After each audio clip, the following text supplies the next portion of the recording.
ಎಲ್ರಿಗೂ ನಮಸ್ಕಾರ. ಎಲ್ರಿಗೂ ಹೊಸ ವರ್ಷದ ಶುಭಾಶಯಗಳನ್ನ ಹೇಳ್ತಾ ಇವತ್ತಿನ ವ್ಲಾಗ್ನ ಶುರು ಮಾಡ್ತಾ ಇದ್ದೀನಿ. ಈ 2025ರ ಹೊಸ ವರ್ಷ ನಿಮ್ಮೆಲ್ಲರೂ ಬಾಳಲು ಹೊಸತನ್ನು ತರಲಿ, ಹಾಗೆಯೇ ನೀವು ಅಂದುಕೊಂಡಂತಹ ಪ್ರತಿಯೊಂದು ಒಳ್ಳೆ ಕೆಲಸಗಳು ನೆರವೇರಲಿ ಅಂತ ಹೇಳ್ತಾ ವ್ಲಾಗ್ನ ಶುರು ಮಾಡ್ತಾ ಇದ್ದೀನಿ. ನಾನಿವತ್ತು ಅಪ್ಲೋಡ್ ಮಾಡಿರೋ ವ್ಲಾಗ್ 2024ರ ಕೊನೆ ವ್ಲಾಗ್ ಅಂತಲೇ ಹೇಳ್ಬೋದು. ಆದರೆ ನಾನಿದನ್ನು ಈ ವರ್ಷ ಹೊಸ ವರ್ಷದಲ್ಲಿ ನಾನು ಅಪ್ಲೋಡ್ ಮಾಡ್ತಾ ಇದ್ದೀನಿ.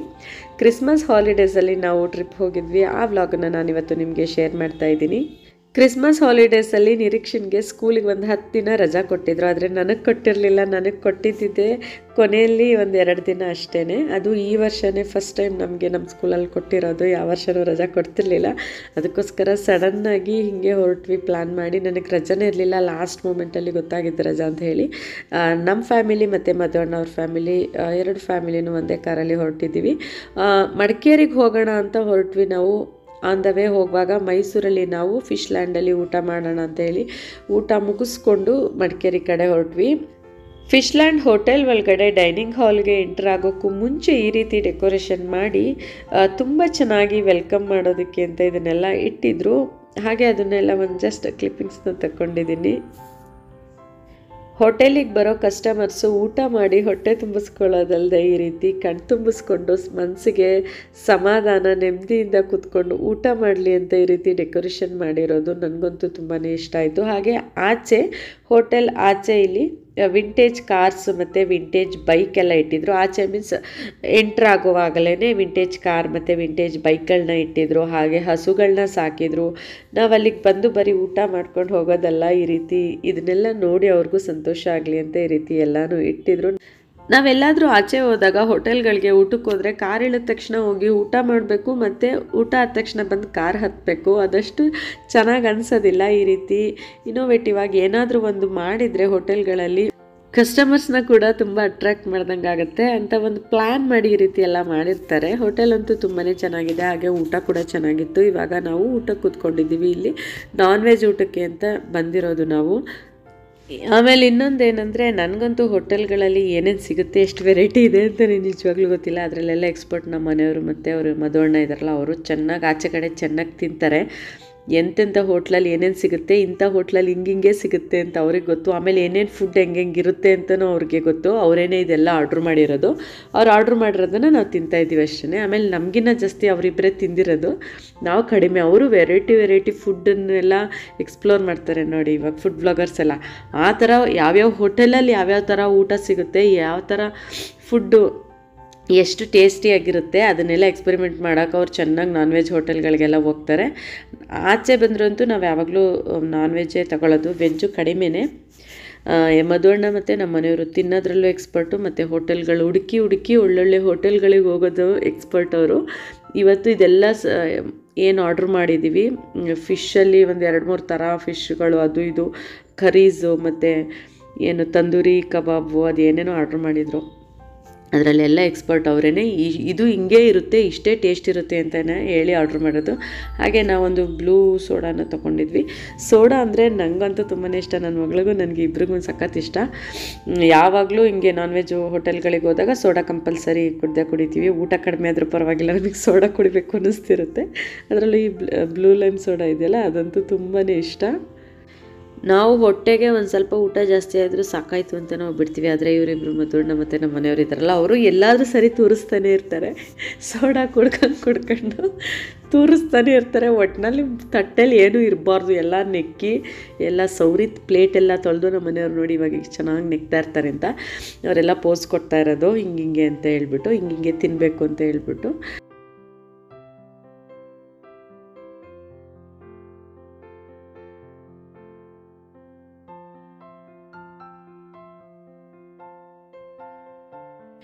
ಊಟ ಆದಮೇಲೆ ಈವಯ್ಯ ಸೋಡಾ ಕುಡಿತೈತೆ, ಮತ್ತು ಆವಯ್ಯ ಟಿಶ್ಯೂಲಿ ಮುಖ ಒರೆಸ್ಕೊತೈತೆ. ಮುಗೀತು ಇವ್ರದ್ದು ಊಟದ್ದು ಇವತ್ತು ಮಧ್ಯಾಹ್ನದ್ದು ಫುಲ್ ಮೀಲ್ಸ್ ಆಯಿತು. ಇವಾಗ ಮತ್ತೆ ನಾವು ಮಡಿಕೇರಿ ಕಡೆ ಹೊರಟಿದ್ದೀವಿ ಮೈಸೂರಲ್ಲಿ ಊಟ ಮಾಡ್ಕೊಂಡು. ನೋಡಿ ಇವನೊಬ್ಬ, ನಮ್ಮದೊಂದು ಕತೆ ಆದರೆ ಇವನದೊಂದು ಕತೆ ಆಗಿರುತ್ತೆ. ನನಗೆ ಕಾರಲ್ಲೆಲ್ಲಾದರೂ ಜರ್ನಿ ಮಾಡಬೇಕು ಅಂದರೆ ಮೊದಲೇ ತಲೆನೋವು ಬಂದಿರುತ್ತೆ. ಇವತ್ತು ಹೋಗಬೇಕು ಅಂದರೆ ಎದ್ದ ತಕ್ಷಣವೇ ತಲೆನೋವು ಶುರುವಾಗಿರುತ್ತೆ ನನಗೆ ಜರ್ನಿ ಮಾಡೋದಕ್ಕೆ. ಏನು ಮಾಡ್ತೀನಿ ನಾನಂದರೆ ಟ್ಯಾಬ್ಲೆಟ್ಸ್ ತೊಗೊಬಿಡ್ತೀನಿ ವಾಮಿಟ್ ಬರ್ತಿರೋ ಹಾಗೆ. ನನಗೆ ಮತ್ತು ನಿರೀಕ್ಷನ್ಗೆ ಇಬ್ಬರಿಗೂ ಬೆಳಗ್ಗೆನೇ ಟ್ಯಾಬ್ಲೆಟ್ಸ್ ತೊಗೊಂಡಿದ್ದೆ, ಹಾಗೆ ಎಕ್ಸ್ಟ್ರಾ ಟ್ಯಾಬ್ಲೆಟ್ಸ್ ಕೂಡ ಇಟ್ಕೊಂಡು ಬಂದಿದ್ದೆ. ಅದರಿಂದ ಈ ಸಲ ಟ್ರಿಪ್ ಹೋಗುವಾಗ ಅವಳಿಗೂ ನನಗೆ ಏನೂ ಆಗಲಿಲ್ಲ. ತುಂಬ ಕಂಫರ್ಟಾಗಿ ಹೋಗಿ ಕಂಫರ್ಟಾಗಿ ಬಂದ್ವಿ. ನನಗೆ ತುಂಬ ಅಂದರೆ ತುಂಬ ಲಾಂಗ್ ಎಲ್ಲ ಆಗಬಾರ್ದು, ಆವಾಗ ವಾಮಿಟ್ ಎಲ್ಲ ಬಂದ್ಬಿಡುತ್ತೆ. ಇವಾಗ ನಾವು ಹೋಗಿ ಬರೋ ಅಷ್ಟರೊಳಗೆ ಕಂಫರ್ಟಾಗೇ ಇದ್ವಿ.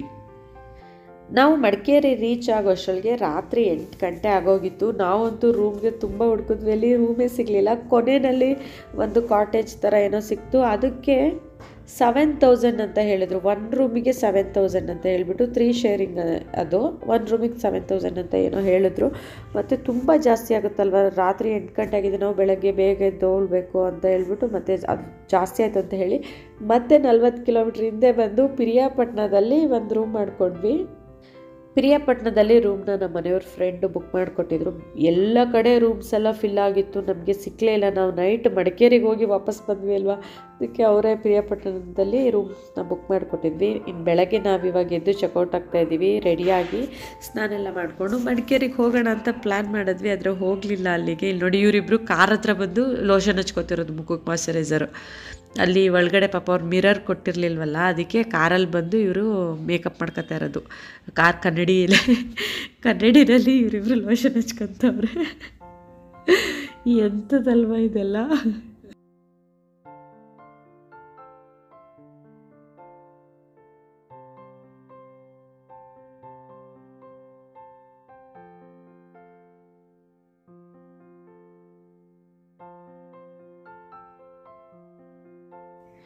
ನನಗೆ ಕಾರಲ್ಲಿ ಜರ್ನಿ ಹೆಂಗಪ್ಪ ಮಾಡಲಿ ಅನ್ನೋ ಚಿಂತೆ ನನಗಾಗಿರುತ್ತೆ. ನಾನು ಯಾವಾಗ ವಾಮಿಟ್ ಮಾಡ್ತೀನಿ, ನನ್ನ ಮಗಳು ಯಾವಾಗ ಮಾಡ್ತಾಳೆ, ನಾವಿಬ್ಬರು ಕಂಫರ್ಟಾಗಿದ್ದೀವ ಕೂತಿದ್ದೀವ ಅನ್ನೋ ಚಿಂತೆ ನನಗಿರುತ್ತೆ. ಹಿಂಗೆ ಒಂಥರ ಬ್ಯೂಟಿ ಕಾನ್ಷಿಯಸ್, ಹಿಂಗೆ ಫೋಟೋ ಹುಚ್ಚು, ಬ್ಯೂಟಿ ಕಾನ್ಷಿಯಸ್ ಹಿಂಗೆ ಜಾಸ್ತಿ. ಮಗಳ ಜೊತೆ ಫೋಟೋ ಸೆಲ್ಫಿ ತಕ್ಕಂತವ್ರೆ. ಹೆಂಗವ್ರು ನೋಡಿ ಇಬ್ಬರು ಚಡ್ಡಿ ಹಾಕೊಂಡು.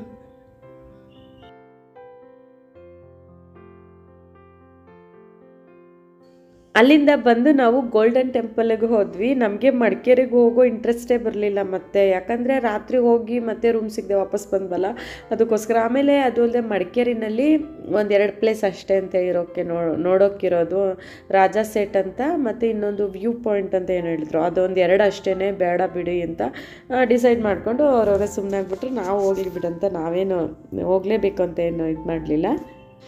ಇವಾಗ ಗೋಲ್ಡನ್ ಟೆಂಪಲ್ ಒಳಗಡೆ ಹೋಗ್ತಾ ಇದ್ದೀವಿ. ನಿನ್ನೆ ನಾವು ಬೆಂಗಳೂರು ಬಿಟ್ಟಾಗ ಮಳೆ ಬರ್ತಾಯಿತ್ತು. ಶುಕ್ರವಾರ ನಾವು ಹೊರಟಿದ್ದು ಮಳೆ ಬರ್ತಾಯಿತ್ತು. ಇವತ್ತು ಇಲ್ಲೆಲ್ಲ ಸ್ವಲ್ಪ ಬಿಸಿಲೇ ಇದೆ, ನಮ್ಗೆ ಇಲ್ಲೆಲ್ಲೂ ಮಳೆ ಸಿಗಲಿಲ್ಲ. ನಾವು ಬಿಟ್ಟಾಗ ಹೊರಟು ಬೆಂಗಳೂರಲ್ಲಿ ಮಳೆ ಇತ್ತು, ಅಂದರೆ ಸೋನೆ ಮಳೆ. ನೀವು ನೋಡಿದ್ರಲ್ಲ ವ್ಲಾಗ್ ಸ್ಟಾರ್ಟಿಂಗಲ್ಲಿ ಸೋನೆ ಮಳೆ ಇತ್ತು. ಮತ್ತು ಇಲ್ಲಿ ಸ್ಕೂಲ್ ಮಕ್ಕಳನ್ನು ಕೂಡ ತುಂಬ ಜನನ ಕರ್ಕೊಂಡು ಬಂದಿದ್ದರು. ಕ್ರಿಸ್ಮಸ್ ಹಾಲಿಡೇಸ್ ಅಲ್ವಾ, ಟ್ರಿಪ್ನ ಜಾಸ್ತಿ ಕರ್ಕೊಂಡು ಬಂದಿರ್ತಾರೆ ಮಕ್ಳುಗಳನ್ನ. ಈ ಹಾಲಿಡೇಸ್ ಟೈಮಲ್ಲೇ ಟ್ರಿಪ್ ಪ್ಲ್ಯಾನ್ ಮಾಡ್ಕೊಂಡು ಕರ್ಕೊಂಡು ಬಂದಿರ್ತಾರಲ್ಲ, ಸ್ಕೂಲ್ ಮಕ್ಕಳು ಕೂಡ ತುಂಬ ಜನ ಬಂದಿದ್ದರು. ನಾನಂತೂ ಫಸ್ಟ್ ಟೈಮ್ ನೋಡಿದ್ದು ಗೋಲ್ಡನ್ ಟೆಂಪಲ್ನ, ನಾನು ನೋಡೇ ಇಲ್ಲ ಇದುವರೆಗೂ. ಇದೇ ಫಸ್ಟ್ ಟೈಮ್ ನಾನು ಗೋಲ್ಡನ್ ಟೆಂಪಲ್ನ ನೋಡಿದ್ದು.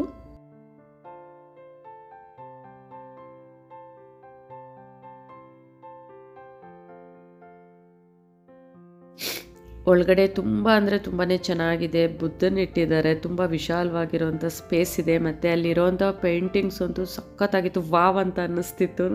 ನೋಡಿದ ತಕ್ಷಣ ಎಷ್ಟು ಚೆನ್ನಾಗಿ ಪೇಂಟಿಂಗ್ ಮಾಡಿದ್ದಾರೆ ಅಂತ ಹೇಳಿಬಿಟ್ಟು. ಇಲ್ಲೆಲ್ಲ ಕಡೆನೂ ಕೀಪ್ ಸೈಲೆನ್ಸ್ ಅಂತ ಬೋರ್ಡ್ ಹಾಕಿದ್ರು, ಆದರೆ ಯಾರೂ ಕೂಡ ಸೈಲೆಂಟಾಗಿರಲಿಲ್ಲ. ಎಲ್ಲ ಕಿರ್ಚಾಡ್ತಿದ್ರು, ಮಾತಾಡ್ತಿದ್ರು, ಹೆಂಗೆಲ್ಲ ಗಲಾಟೆ ಮಾಡ್ತಿದ್ರು. ಆದರೆ ಈ ಥರ ಜಾಗಗಳಿಗೆ ಬಂದಾಗ ತುಂಬ ಪೀಸ್ಫುಲ್ಲಾಗಿರಬೇಕು, ತುಂಬ ಸೈಲೆಂಟಾಗಿರಬೇಕು, ಹಾಗೂ ನಮ್ಮ ಮನಸ್ಸು ಕೂಡ ಸಮಾಧಾನ ನೆಮ್ಮದಿಯಿಂದ ಇರುತ್ತೆ ಅಂತ ನಾನು ಅಂದ್ಕೊಂಡಿದ್ದೀನಿ. ಈವನ್ ದೇವಸ್ಥಾನಗಳಲ್ಲೂ ಅಷ್ಟೇ, ಎಲ್ಲ ಕಿರ್ಚಾಡ್ತಿರ್ತಾರೆ, ಗಲಾಟೆ ಮಾಡ್ತಿರ್ತಾರೆ. ದೇವಸ್ಥಾನಕ್ಕೆ ಹೋಗೋದೇ ಸಮಾಧಾನ ನೆಮ್ಮದಿ ಸಿಗಲಿ ಅಂತ ಹೇಳಿಬಿಟ್ಟು, ಅದರಲ್ಲೂ ಎಲ್ಲ ಗಲಾಟೆ ಮಾಡಿಕೊಂಡೇ ದೇವ್ರ ದರ್ಶನ ಮಾಡ್ಕೊಂಡು ಬಂದರೆ ನಮಗೆಲ್ಲ ಸಮಾಧಾನ ಸಿಗುತ್ತಲ್ವ. ಹಾಗೆಯೇ ಇಲ್ಲಿ ನೀವು ನೋಡ್ತಾ ಇರ್ಬೋದು, ಪೇಂಟಿಂಗ್ಸ್ ಕೂಡ ತುಂಬಾ ಚೆನ್ನಾಗಿದೆ. ಆದಷ್ಟು ಈ ಥರ ಜಾಗಗಳಲ್ಲಿ ದಯವಿಟ್ಟು ಸೈಲೆನ್ಸ್ನ ಮೇಂಟೈನ್ ಮಾಡಿ ಅಂತ ನಾನು ಹೇಳ್ತೀನಿ.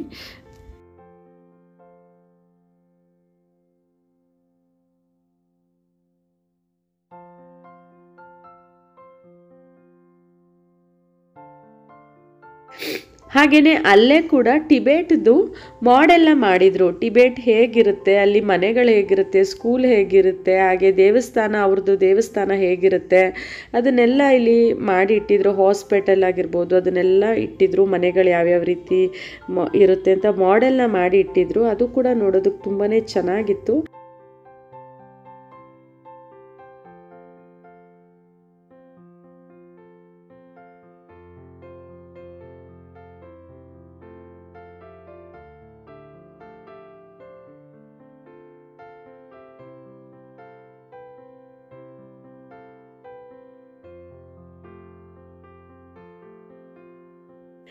ಇಲ್ಲಿ ಏನು ಕಾಣಿಸ್ತಾ ಇದ್ದಾರೆ, ದೇವಸ್ಥಾನದ ಮೇಲ್ಗಡೆ ಹಾಕಿರೋದು, ಇದು ಎಂಟ್ರೆನ್ಸಲ್ಲೇ ಇದೆ. ಹಾಗೆಯೇ ಇವರು ಅವ್ರ ಧರ್ಮಗುರುಗಳು ಅಂತ ನಾನು ಅಂದ್ಕೊಂಡಿದ್ದೀನಿ. ಯಾಕಂದರೆ ಇವ್ರ ಫೋಟೋನ ದೊಡ್ಡದಾಗಿ ಹಾಕಿದ್ದಾರೆ ಅಂದರೆ ಅವ್ರ ಧರ್ಮಗುರುಗಳೇ ಇರ್ಬೋದು ಅಂತ ಹೇಳಿಬಿಟ್ಟು. ಹಾಗೆಯೇ ಟೆಂಪಲ್ನ ಅಂದರೆ ಗೋಲ್ಡನ್ ಟೆಂಪಲ್ನ ನೋಡಿಕೊಂಡು ನಾವು ಇವಾಗ ದುಬಾರೆಗೆ ಬಂದಿದ್ದೀವಿ. ದುಬಾರೆ ಫಾರೆಸ್ಟಲ್ಲಿ ಏನಾಯ್ತಂದರೆ ನಮಗೆ ಆನೆ ಕ್ಯಾಂಪ್ ನೋಡೋದಕ್ಕೆ ಹೋಗೋದಕ್ಕೆ ಟೈಮ್ ಆಗಲಿಲ್ಲ. 4 ಗಂಟೆಗೆ ಹೋಗಬೇಕಂತೆ. ನಾವು ಇನ್ನೂ 12 ಗಂಟೆ 12:30 ಅಷ್ಟು ಟೈಮಲ್ಲೇ ಹೋಗ್ಬಿಟ್ಟಿದ್ವಿ. 4 ಗಂಟೆಗೆ ಕ್ಯಾಂಪ್ ಇದ್ದಿದ್ದು ಒಳಗಡೆ ಕರ್ಕೊಂಡು ಹೋಗೋದಕ್ಕೆ ಅಂತ ಹೇಳ್ಬಿಟ್ಟು. ಅದು ಅಲ್ಲದೆ 2 ಗಂಟೆಗೆ ಕ್ಯೂ ನಿಂತ್ಕೊಂಡು 4 ಗಂಟೆಗೆ ಕರ್ಕೊಂಡು ಹೋಗ್ತಾರಂದರೆ ಟಿಕೆಟ್ ಎಲ್ಲ ತೊಗೊಂಡು ಹೋಗಬೇಕು ಅಂತ ಹೇಳಿ, ಮತ್ತು ತುಂಬ ಟೈಮು ಜಾಸ್ತಿ ವೇಸ್ಟ್ ಆಗುತ್ತೆ ಅಂತ ಹೇಳಿ ನಾವು ಹೋಗಲಿಲ್ಲ. ಮತ್ತು ಇಲ್ಲಿ ರಿವರ್ ರಾಫ್ಟಿಂಗ್ ಕೂಡ ಇತ್ತು, ಅಲ್ಲಿಗೆ ಹೋಗ್ಬೋದಿತ್ತು. ಆದರೆ ಏನಂದರೆ ಶುಚಿಗೆ ಬಿಡ್ತಿರ್ಲಿಲ್ಲ. ಅಂದರೆ ಪಾಪು ಇದ್ನಲ್ಲ ಒಬ್ಬ, ಅವನಿಗೆ ಬಿಡ್ತಿರ್ಲಿಲ್ಲ. ಬಿಲೋ 5 ಇಯರ್ಸ್ಗೆ ಬಿಡಲ್ಲ ಅಂತ ಹೇಳಿ ಬೋರ್ಡ್ ಹಾಕ್ಬಿಟ್ಟಿದ್ರು. ಅದಕ್ಕೆ ನಾವು ಅಲ್ಲಿಗೆ ಹೋಗಲೇ ಇಲ್ಲ. ಮತ್ತು ಒಬ್ಬನ ಬಿಟ್ಟು ಹೋಗೋಕ್ಕಾಗಲ್ಲ ಪಾಪ, ಇಲ್ಲ ಅವ್ರ ಅಮ್ಮ ನೋಡ್ಕೋಬೇಕು, ಅವ್ರ ಅಮ್ಮನ ಬಿಟ್ಟು ನಾವು ಮತ್ತೆ ಹೋಗೋಕ್ಕಾಗಲ್ವಲ್ಲ ಅಂತ ಹೇಳ್ಬಿಟ್ಟು ನಿರೀಕ್ಷೆ ಮತ್ತು ಅವನು ಇಬ್ಬರು ಹಾಗೆ ನೀರಲ್ಲಿ ಆಟಾಡಲಿ ಅಂತ ಹೇಳಿ ಒಂದು ಅರ್ಧ ಗಂಟೆ 1 ಅವರ್ ಅಲ್ಲೇ ಇದ್ದು ಅವರಿಬ್ಬರು ನೀರಲ್ಲಿ ಆಟಾಡಿದ್ಮೇಲೆ ಆಮೇಲೆ ನಾವು ಬಂದ್ವಿ. ಮಕ್ಳಿಗಂತೂ ನೀರಂದರೆ ಎಷ್ಟಿಷ್ಟ ಅಲ್ವಾ. ನೀರು ಕಾಣಿಸಿದ ತಕ್ಷಣವೇ ಸಾಕು, ನೀರೊಳಗಡೆ ಹೋಗಿ ಆಟಾಡೋಕ್ಕೆ ಶುರು ಮಾಡಿಬಿಡ್ತಾರೆ. ನನ್ನ ಮಗಳು ಹಂಗೇನೆ, ನೀರು ಎಲ್ಲಿ ಕಂಡ್ರು ಅಷ್ಟೇ ಅದ್ರೊಳಗಡೆ ಹೋಗೋಣ ಅಂತ ಹೇಳ್ತಿರ್ತಾಳೆ, ಅಲ್ಲಿ ಒಳಗಡೆ ಸ್ವಿಮ್ ಮಾಡೋಣ ಅಂತ ಹೇಳ್ತಿರ್ತಾಳೆ, ಅಷ್ಟು ಇಷ್ಟ ಅವಳಿಗೆ. ಇವಾಗ ದುಬಾರೆ ಮುಗಿಸ್ಕೊಂಡು ನಾವು ಅಲ್ಲೇ ಪಕ್ಕದಲ್ಲಿರುವಂತಹ ಚಕ್ಲಿ ಹೊಳೆ ಅಂತ ಇದೆ, ಚಕ್ಲಿ ಹೊಳೆ ಡ್ಯಾಮಿಗೆ ಬಂದಿದ್ದೀವಿ. ಇದು ಕೂಡ ಚೆನ್ನಾಗಿದೆ. ಆದರೆ ಅಲ್ಲಿ ವಾಚ್ಮ್ಯಾನ್ ಗಾರ್ಡ್ ಏನಿರ್ತಾರೆ ಅವ್ರು ಹೇಳಿದ್ರು ನೀರು ಹರಿವಾಗ ಅಂದರೆ ಮಳೆಗಾಲದಲ್ಲಿ ಬರಬೇಕು, ತುಂಬ ಚೆನ್ನಾಗಿರುತ್ತೆ ಅಂತ ಹೇಳಿ. ನಾನು ಇವಾಗ ಇಲ್ಲಿ ನಿಮ್ಗೆ ಏನು ತೋರಿಸ್ತಾ ಇದ್ದೀನಿ, ಇಲ್ಲಿ ಇದನ್ನು ಚಕ್ಲಿ ಹೊಳೆ ಅಂತ ಹೇಳೋದು. ಇಲ್ಲಿ ನೀರು ಹರಿವಾಗ ನೀರು ತುಂಬ ಜಾಸ್ತಿ ಬಂದು ಸೆಂಟರಲ್ಲಿ ಫ್ಲವರ್ ಥರ ಇಲ್ಲಿ ಒಂದು ಫಾರ್ಮ್ ಆಗುತ್ತಂತೆ. ನೀರೇನೇ ಹೂವಿನ ಥರ ಬರ್ತಾ ಇರುತ್ತಂತೆ. ಅದು ನೋಡೋದಕ್ಕೆ ತುಂಬ ಚೆನ್ನಾಗಿರುತ್ತೆ. ಮಳೆಗಾಲದಲ್ಲಿ ಬರಬೇಕು, ಈ ರೀತಿ ನೀರಿಲ್ದೇ ಇರುವಾಗ ಬಂದರೆ ಅದು ಚೆನ್ನಾಗಿ ಕಾಣಿಸಲ್ಲ ನಮಗೆ, ಜಾಸ್ತಿ ಫ್ಲೋ ಇರಲ್ಲ ನೋಡಿ ನೀರ್ದು. ಅದಕ್ಕೆ ಮಳೆಗಾಲದಲ್ಲಿ ಬಂದರೆ ಅದು ಚೆನ್ನಾಗಿ ಹೂವಿನ ಥರ ಹರಳುತ್ತೆ. ಈ ಹೊಳೆ ಏನಿದೆ ಇಲ್ಲಿ ಡ್ಯಾಮ್ ಥರ ಏನು ಕಟ್ಟಿದ್ದಾರೆ, ಚಿಕ್ಕದಾಗಿ ಗುಂಡಿ ಥರ ಮಾಡಿದಾರಲ್ಲ, ಅದರೊಳಗಡೆ ಹೂ ಥರ ಹರಳುತ್ತಂತೆ. ಹಿಂಗೆ ನೀರೇನೇ ಬಂದು ಫ್ಲವರ್ ಥರ ಆಗುತ್ತಂತೆ. ಅದು ನೋಡೋಕ್ಕೆ ತುಂಬ ಚೆನ್ನಾಗಿರುತ್ತೆ ಅಂತ ಹೇಳಿದ್ರು. ನೋಡೋಣ ಇನ್ನೊಂದು ಸಲ ಯಾವಾಗಾದ್ರೂ ಮಳೆಗಾಲದಲ್ಲಿ ಹೋದರೆ ಹೋಗ್ಬಿಟ್ಟು ಬರ್ತೀವಿ ಇಲ್ಗೂ.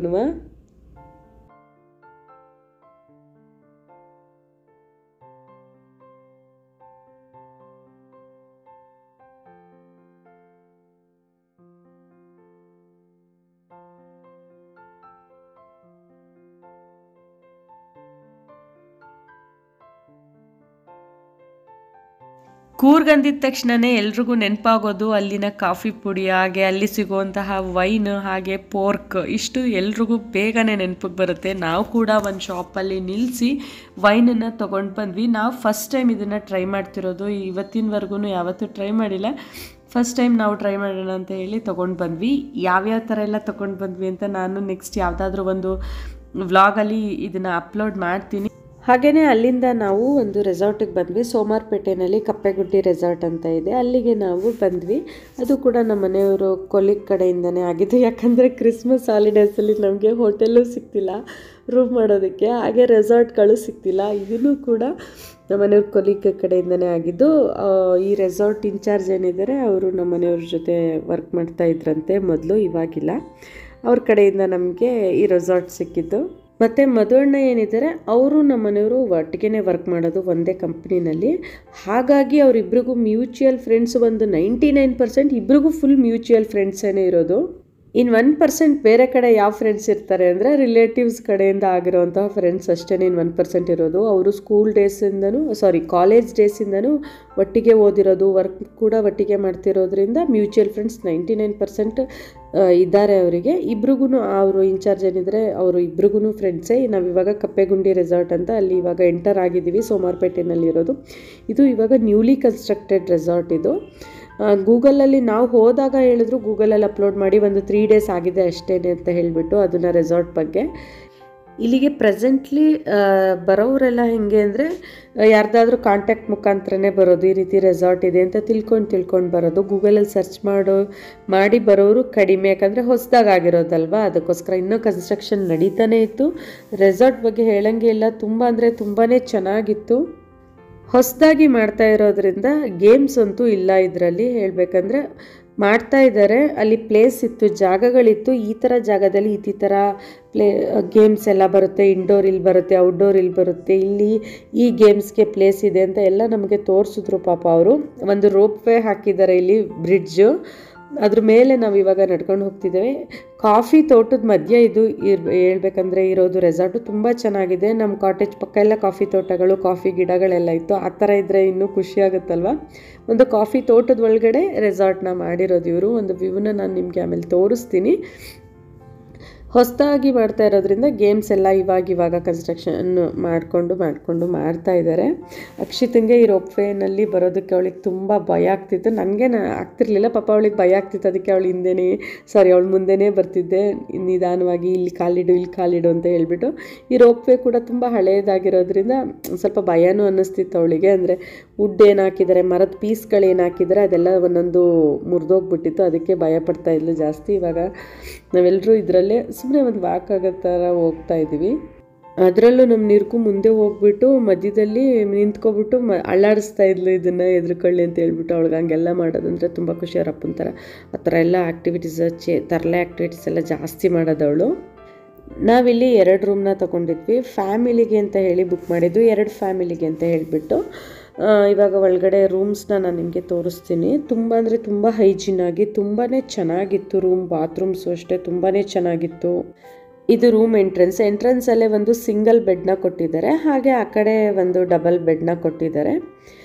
ಮಿರರ್ ಇದೆ, ವಾಶ್ರೂಮು, ಚೇರ್ಸ್, ಕಬೋರ್ಡ್ಸು ಎಲ್ಲನೂ ಇತ್ತು, ತುಂಬ ಚೆನ್ನಾಗಿದೆ. ಹಾಗೆ ಬಿಸಿನೀರು ಕಾಯಿಸ್ಕೊಳ್ಳೋದಕ್ಕಿಂತ ಕೆಟಲ್ ಇಟ್ಟಿದ್ರು, ವಾಟ್ರ್ ಬಾಟಲ್ಸು, ಏನೇನು ಫೆಸಿಲಿಟೀಸ್ ಬೇಕು ಎಲ್ಲನೂ ಇತ್ತು, ಚೆನ್ನಾಗಿತ್ತು.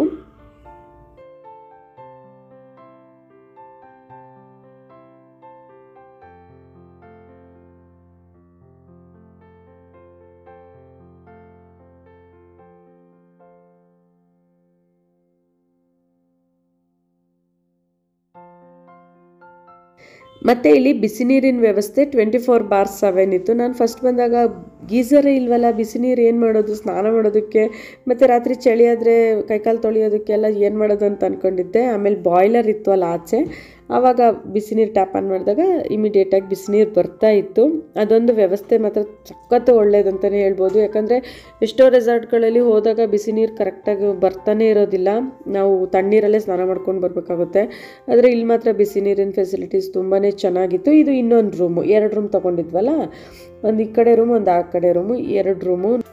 ಮತ್ತು ನಾನು ನಿಮಗೆ ನಾವಿದ್ದಿದ್ದು ರೆಸಾರ್ಟ್ದು ಒಂದು ವ್ಯೂನ ತೋರಿಸ್ತಾ ಇದ್ದೀನಿ, ಎಷ್ಟು ದೊಡ್ಡದಿದೆ ಅಂತ. ಇಲ್ಲಿ ಏನು ಕಾಣಿಸ್ತಿದೆ ಅದು ಕಿಚನ್. ನೆಕ್ಸ್ಟ್ ಅಲ್ಲಿ ಇಂಡೋರ್ ಗೇಮ್ ಮಾಡೋವಂಥ ಪ್ಲಾನ್ ಇದೆಯಂತೆ. ಮತ್ತು ಹೀಗೆ ಲೆಫ್ಟ್ ಸೈಡ್ ಬಂದರೆ ಸ್ವಿಮ್ಮಿಂಗ್ ಪೂಲ್ ಬರುತ್ತೆ, ಮುಂದೆ ಹೋದರೆ ಕಾಟೇಜಸ್ ಬರುತ್ತೆ. ಪ್ರೆಸೆಂಟಾಗಿ ಅಲ್ಲಿ 8 ಕಾಟೇಜ್ಗಳಿದೆ. ಇದು ಎಂಟ್ರೆನ್ಸು, 8 ಕಾಟೇಜ್ಗಳಿದೆ. ಮತ್ತು ಇನ್ನು ಮಿಕ್ಕಿದ್ದೆಲ್ಲ ಮಾಡ್ತಾರಂತೆ. ಮತ್ತಿಲ್ಲಿ ನನ್ನ ಮಗಳು ಮತ್ತು ಶುಚಿ ನೀರಲ್ಲಿ ಆಟಾಡ್ತಿದ್ದಾರೆ. ನಮ್ಮ ಮನೆಯವರೇನೋ ಇವತ್ತು ಆಟಾಡಲಿಲ್ಲ, ನಮಗೂ ಏನು ಆಟಾಡಬೇಕು ಅಂತ ಅನ್ನಿಸ್ಲಿಲ್ಲ. ಮಧುಣ್ಣ, ನಮ್ಮ ಮನೆಯವರು ಮತ್ತು ಶುಚಿತ್ತು 3 ಜನನೂ ಆಟಾಡಿದ್ರು. ಅವಳಂತೂ 2 ದಿನವೂ ಆಟಾಡಿದ್ಲು. ಅವಳಿಗೆ ನೀರಂದರೆ ಖುಷಿ, ಎಷ್ಟು ಖುಷಿ ಅಂದರೆ ಅದು ಬಿಟ್ಟೇ ಬರಲ್ಲ, ಹಂಗೆ ಆಡ್ತಿರ್ತಾಳೆ.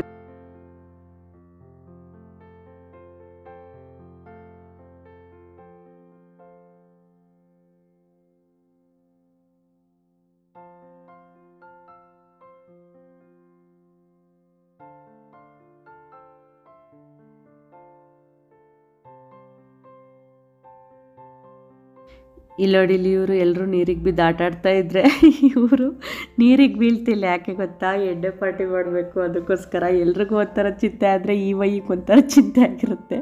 ಅದಕ್ಕೆ ಸುಮ್ಮನೆ ಮಲ್ಕೊಂಡೈತೆ. ಇವಾಗ ಏನಾದ್ರು ನೀರಿಗೆ ಬಿದ್ದರೆ ಎಣ್ಣೆ ಕುಡಿಯೋಕ್ಕೆ ಎಫೆಕ್ಟ್ ಆಗುತ್ತೆ ಅಂತ ಹೇಳ್ಬಿಟ್ಟು ಇವಳಂತೂ ಚೆನ್ನಾಗಿ ಕುಂದು ಕುಪ್ಪಳಿಸಿದ್ಲು ಅಂತಲೇ ಹೇಳ್ಬೋದು. ಈ ನೀರು ಕುದುರೆಗಳು ಆಡ್ತಾವಲ್ಲ ಹಂಗಾಡ್ತಾ ಇದ್ಲು ನೀರೊಳಗಡೆ. ಚೆನ್ನಾಗಿ ಎಂಜಾಯ್ ಮಾಡಿದ್ಲು. ಹಿಂಗೆ ಮಲಗಿರೋದು ಯಾರಾದರೂ ನೋಡ್ಬಿಟ್ಟು ತುಂಬ ಅಮಾಯಕ ಅನ್ಕೊಂತಾರೆ. ಅಂದರೆ ಯಾರಿಗೂ ಗೊತ್ತಿರಲ್ವಲ್ಲ ಇವ್ರ ಬಗ್ಗೆ. ಅವರು ಏನಾದರೂ ನೋಡ್ಬಿಟ್ರು ಅಯ್ಯೋ ಇಷ್ಟೊಂದು ಸಾಧು ಪ್ರಾಣಿ ತುಂಬ ಅಮಾಯಕ ಆ ಥರ ಎಲ್ಲ ಫೀಲೆಲ್ಲ ಕೊಡ್ತಾ ಇರ್ತಾರೆ. ಅಂದರೆ ಇವ್ರ ಬಗ್ಗೆ ಗೊತ್ತಿರೋರಿಗೆ ಗೊತ್ತು ಎಷ್ಟು ಅಮಾಯಕ ಅಂತ ಹೇಳ್ಬಿಟ್ಟು.